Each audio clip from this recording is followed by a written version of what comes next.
అందరికీ నమస్కారం అండి. మే 26 సోమవతి అమావాస్య. మే 26 ఉదయం 11 గంటల 1 నిమిషం నుంచి మే 27 ఉదయం 8 గంటల 35 నిమిషాల వరకు ఈ అమావాస్య అయితే ఉంటుంది. సంవత్సరంలో ఒకసారి మాత్రమే ఇలాంటి అరుదైన రోజులైతే వస్తాయి. సోమవారం రోజున అమావాస్య వస్తే దానిని సోమవతి అమావాస్య అంటారు. ఈ రోజు కాలంలో అంటే ఈ రోజు మన ప్రదోష కాలంలో చేసే శివాభిషేకము చాలా విశిష్టమైనది. చాలా మందికి శని దోషాలు అనేవి ఏలినాటి శని, అర్ధాష్టమ శని అని, సాడే సాత్ అని ఇలాగైతే ఉంటాయి కదండి.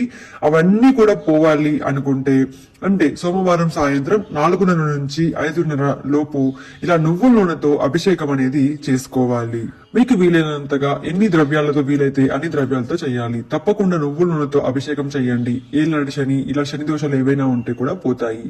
ఆ తర్వాత శనిదేవుడికి ఇష్టమైన శంకు పూలు ఉంటే మీ దగ్గర సమర్పించండి. దీనివల్ల శని దోషాలు అనేవి చాలా బాగా పోతాయి.